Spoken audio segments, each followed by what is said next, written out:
Alrighty, today we're going to be talking about evidence. And this ties in with our essay writing series of videos that I am doing. So go back to that kind of how to write a thesis statement video. Because by this time you should have your thesis statement. You should probably have some research already done.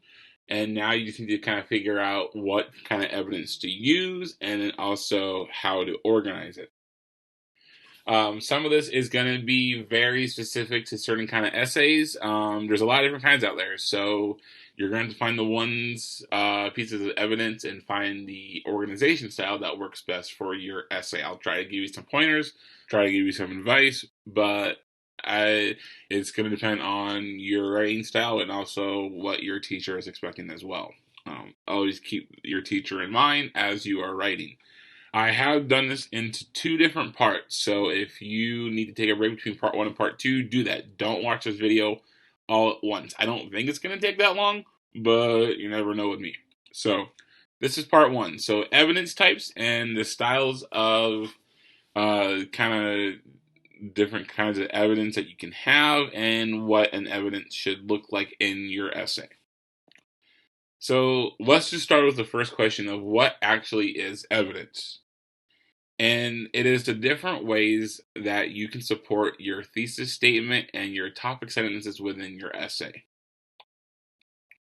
When you think about a thesis statement and those topic sentences within your essay, depending on how big your essay is, if it's like a one paragraph essay, you're not going to have topic sentences. If it's a multi paragraph, a bigger paper kind of essay, you're going to have some topic sentences in there. But basically, those are arguments. And you are looking for ways to back up your argument because if it were just a common everyone agrees with you kind of a thing, then there's no reason to write that. And so you're especially with an essay, you're looking at your audience and you're trying to figure out what can I use to make them fall on my side, whether that's agree with me, sympathize or empathize with me, make them feel a certain way. You have to find the evidence that's going to work best for that, whatever your argument, whatever your statement is, kind of a deal. And a lot of the evidence can be broken down into four major categories: common knowledge, anecdotes or stories, expert opinion, and stats and facts. And I'm going to go through each one of those right now. So the first one I have on here is anecdotes or stories. And so these are your own experiences of what you have read and what you have heard. Now, the reason that you bring in an anecdote, especially maybe to start with, I think that's the best place to put it, is either at the beginning or at the end of an essay. And the reason that you do that is that you want your reader to relate with you in some way, shape, or form. Because and everyone does this. I'm going to use politics. I'm going to use those kind of things as an example here because whenever someone is given a speech, whether it be a presidential candidate, whoever it is, kind of a deal, they always say things and say things like, "I was talking with this family who are going through this, and they came up to me and they said, Mr. President." Blah, blah, those kind of stories. That's a story. And what it does is introduces the topic, it brings it to the audience, and it makes it personable. Because it's not this kind of far out there thing that no one really cares about. This is something that people will care about. And that's what you want to do. You want to make people care. That's the whole point of any kind of writing, is you want to make them care, good or bad.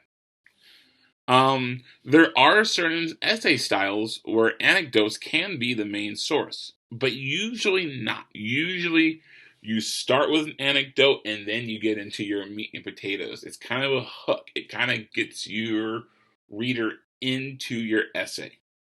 So use stories because they're good. Just don't let it be the main argument or the main evidence that you have for an argument. Okay? Next one is common knowledge, and this is just information that you feel that everyone knows. So if you're writing one about smoking in public places, I think a common knowledge thing there would be everyone knows that smoking is bad for you. And so that's common knowledge. It's something that we can all agree with, and then you can kind of build from there. I would, again, use common knowledge as like a base level thing.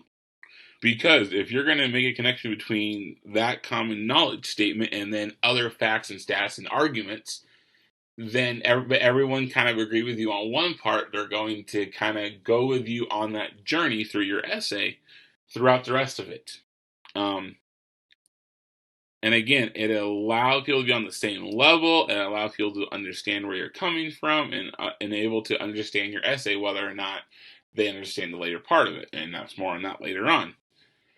Again, with the anecdotes and the stories, it should not be the only thing that you use, especially in an argument, because if you are having an argument or a debate or a persuasive essay, if it's common knowledge, then who are you persuading? There's a lot of people on Facebook, and they're like, I bet no one's got the courage to say that they support the troops or they support veterans. And it's like, I'm pretty sure it's common knowledge that the majority of people support veterans or support soldiers and those kind of things. So it's like, who are you arguing against? Like, I always ask that question on Facebook whenever I see one of those things. Who are you arguing against? And so common knowledge is a base level thing. It's not the main portion. It's just to get everyone on the same level, on the same page, kind of a deal. Next one is expert opinion. These are people who have researched and studied the topic, giving their thoughts and findings on the topic. Now, if you are doing your own research and you're interviewing people, you can use that as your expert opinion. It can also be people that you have researched, if they wrote a book or if they were in a study or those kind of things. It's a great way to gain credibility in your paper. Not only is it just your argument and that you agree with it, but all these other people do too, or this one person does too. Now, you have to be able to prove that the expert is a believable one. And the example right now out there is a YouTube video going around right now called Plandemic. And it's about the pandemic that we're currently going through and all those kinds of things. And everyone's like, oh, this proves beyond a shadow of a doubt that this one lady on here said so. If you even Google this lady for 3 minutes, you can kind of see that most of her credibility is gone because she has been fired for stealing lab equipment. She has written research articles that have been retracted because no one else can replicate them. That's one of the ways that especially research essays get out there, is that other people can replicate them and go, yep, we also found those same findings.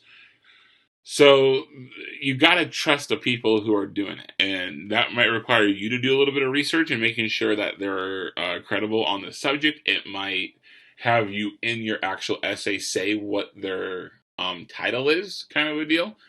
And so if you can do all of that, that'll help you gain some credibility, and it'll make your reader trust you more, which will then allow them to take what you're saying in your essay and actually acknowledge it, believe it, and maybe even go on your side. And the last one is stats and facts. And these are the numbers that you can find that will help further your argument. So these are polls, these are studies, those kinds of deals. This is the same with expert opinion. You gotta make sure that it's from a credible source. You gotta make sure that it's been validated, all of those kind of things. And I know Mrs. Adams in 6th grade did what was called the CRAP test, figuring out if a source passed that test or not. And so use some of those skills that you learned in 6th grade, use them still to this day. If it sounds too good to be true, chances are it is, kind of a deal. So base it on facts, base it on the stats, those kind of things. People will tell you out there that there are no real facts anymore. Everything is, made up, kind of a deal. No. That's not the case. There are facts out there. There are stats out there. You just have to find them. Okay? Now, when it comes to your evidence should be relevant and unified, meaning that and this is the number one thing, okay? If you take nothing else from me today, or whenever you watch this video, this is the one. Everything needs to tie back to your thesis statement and to your topic sentences. Because if it doesn't, and it's irrelevant to your argument, then that means that you don't have any actual arguments and that your arguments then are weak. And therefore, I don't want to believe you. It is the equivalent of if you are debating with someone on Facebook, Twitter, YouTube, wherever it is, and then all of a sudden you start attacking their grammar. That tells me that, oh, you that's not relevant to the argument, therefore you don't have any strong arguments anymore. I won, kind of a deal. Now you can use that to, going back to the expert opinion, attack their credibility and go, oh, you can't even write a sentence, therefore you have no opinion, kind of a deal. But overall, it usually means I don't have any more arguments and I'm going to attack you personally, kind of a deal. It should also be specific and concrete. I see a lot of times where students write essays and write arguments where it's just kind of very broad to the topic at hand and doesn't use any specifics and doesn't allow the reader to understand what's really going on. I am working with students who are working on essays for The Great Gatsby, and they just kind of talk in circles and just kind of say very generalized statements about Gatsby, which are true, but they don't really prove anything. And they don't have any evidence from the text to back up what they're saying is true, kind of a deal. And so if you're in this kind of vague land where no one knows what you're trying to say, the reader will say the two words that any writer will hate. Who cares? And I tell students that every year, if you're writing an essay for me, or you're writing a narrative, or whatever it is, and you can't use enough evidence, or you can't have enough evidence, specific evidence to back it up, who cares? Make me care. That's what evidence does. It makes the reader care. It also has to be adequate. You got to have enough of it.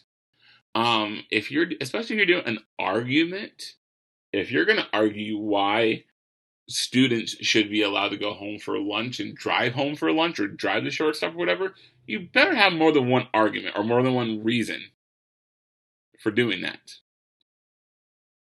And going back to the types of evidence, it better be in numbers and expert opinion, those kind of things. Mix in a story to gain sympathy, but overall, you need to have more than one piece of evidence. You need to have more than one argument as well. And if you don't have enough evidence, then that usually means that your argument is weak and people won't take your idea seriously. And it maybe also means that you weren't prepared that well. And so that can also lead into your lack of credibility, and then I won't believe you because you weren't prepared. Debates. You do debates with me in 11th grade, you will know that. And it should also be captivating while also being truthful. It makes sure that you're grabbing the reader's attention. This is especially true if you're using anecdotes and expert opinion. If you're using a powerful story, you need to write it in a way while still being truthful, but it emphasizes the points that you want it to hit. If you're going to talk about animal cruelty and those kind of things, it's going to be way more powerful if you're telling this story about how these chickens and these chickens are being gruesomely dealt with, those kind of things, and being specific, going back to that, being concrete and specific kind of a deal.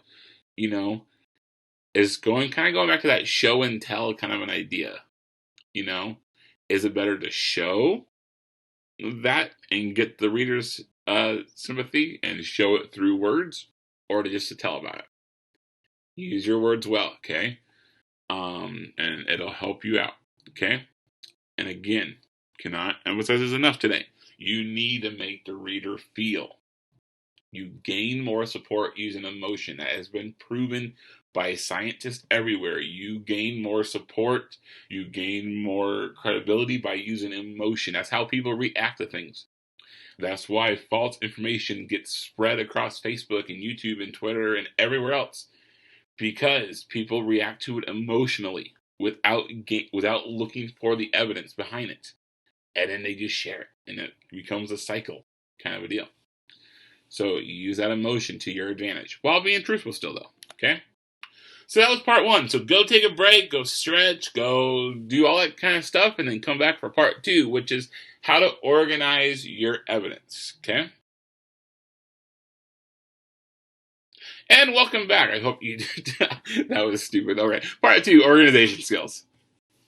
So there are different ways to organize your evidence within an essay, and also how to organize your arguments. So again, this kind of depends on what kind of essay you're writing. The first one here is chronological order. So how things happen or are done in a certain way. So if you're doing like a history essay explaining the Battle of 1814, or if you are, talking about Lincoln's presidency, from 61 to 65, you're going to go in chronological order. You're going to go from when it started to where it ended.